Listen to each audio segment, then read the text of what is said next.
Bobcat fans, Al Weston here for another Bobcat Coach's Corner.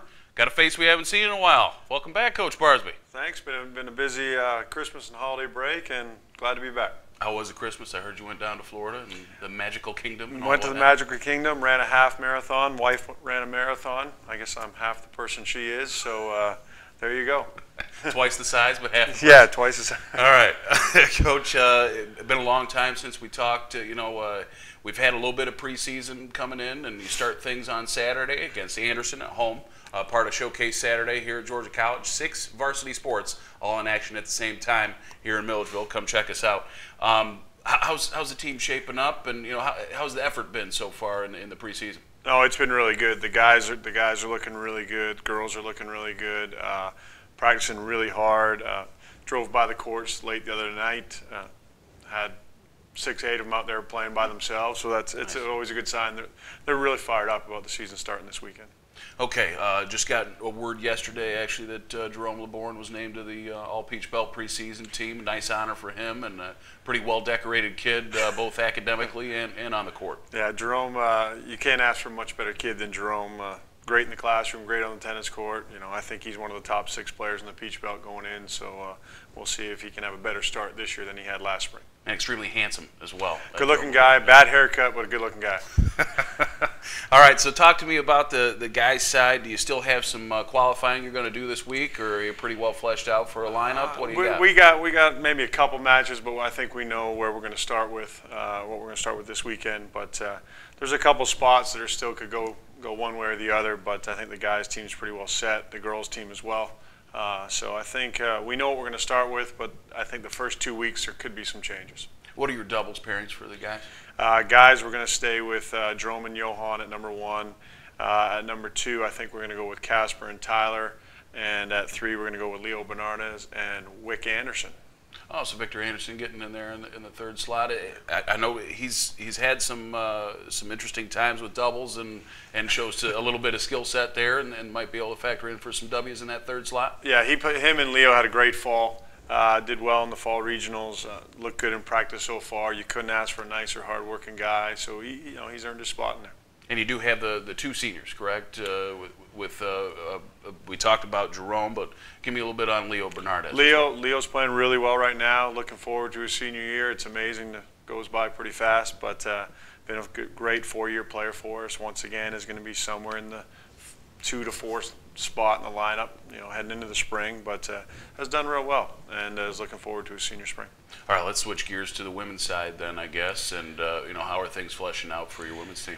Good, young, no seniors, a few juniors on there, but we're looking pretty well. I think May's going to lead off at number 1 for us to start the season, and but they've been working real hard. Our doubles is looking a little better than last year, I think, and I think we're a little deeper than last year. So.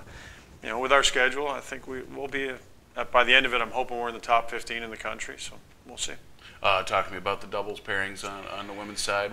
Doubles pairings, put together yet? Yeah, they're put together. I don't think, I'm not sure what order we're going to put them in yet. We're playing some matches this week, but we're going to have Kay's going to play with Lisa. May's going to play with Michelle again. They had a great spring last year and a good fall. And then we're going to have Ivana and Leah Pridgeon. We'll play our 3rd team. Oh, you talk about that 3rd squad, 2 newcomers on that. You get the transfer from Drury and Ivana Marovich. What kind of player is Ivana? Ivana's a hard worker, good player. She's not going to blow anyone off the court, but she doesn't give up. She's a great fighter on the court. So we'll see if that works out with Leah, because Leah playing with her. Leah isn't as consistent as Ivana, but she's got some firepower, has an unbelievable forehand.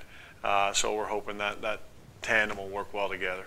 And Leah, you mentioned her as well, and another Georgia kid, as you're starting to get a bit more of a Georgia influence on the women's side for a change. It seems like you have more from in the state than out. We do. I think we have, 5 now, from 5 out of 8 from Georgia, and I think it's a testament to the school. A lot of kids like to look at our school now. Our program's done real well. The top kids tennis kids are usually looking for solid academic programs first, and over the past 8-10 years, more kids have given us a look, and we've worked harder at recruiting Georgia kids, and we're starting to sign some of the top level ones. You take on Anderson again at noon, the Centennial Center tennis facility over on main campus here.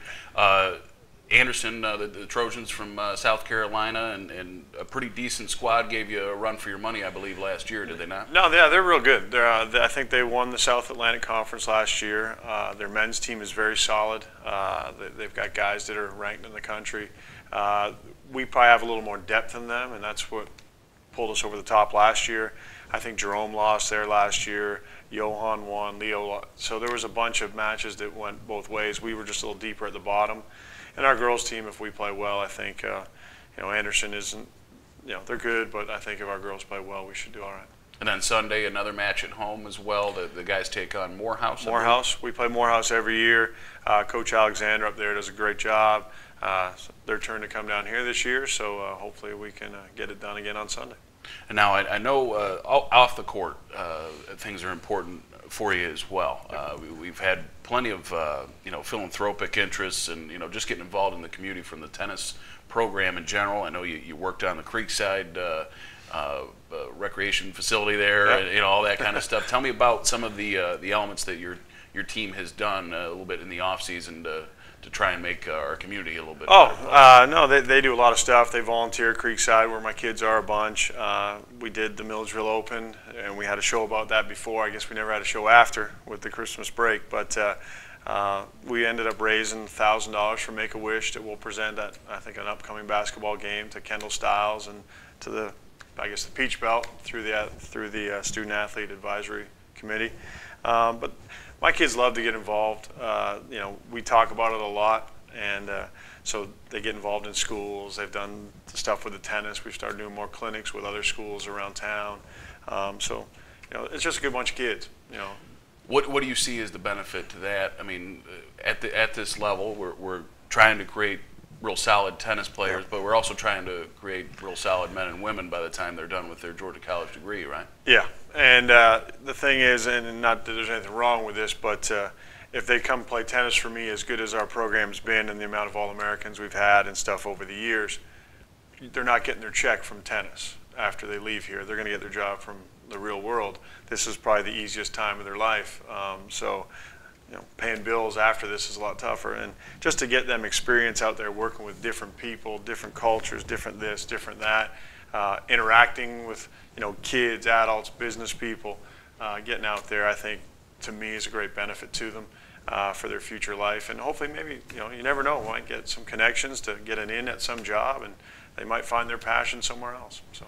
I know one of your personal passions is the game of hockey. I know we have a little bit of short time left, and if you want to throw a couple of seconds out there on your Leafs, how they doing? Well, the Leafs are not doing too well right now. I'm hoping that they can get into the playoffs this year. It's been a long drought, but hopefully they're right on the cusp of being in the playoffs, but we'll see what happens, because if they don't get in the playoffs, your assistant Brian DeCandy is going to talk to me forever about how his Bruins are going to win the Cup again. All right, well, I'll make an attempt to try and wake our fan base back up real quick after we're done with the hockey stuff, and remind you again, Saturday, Showcase Saturday, we want you out there at the Centennial Center tennis facility as the tennis squad takes on Anderson, and then also Sunday, the men's team taking on Morehouse. For Coach Barsby, Al Weston for the Bobcat Coach's Corner.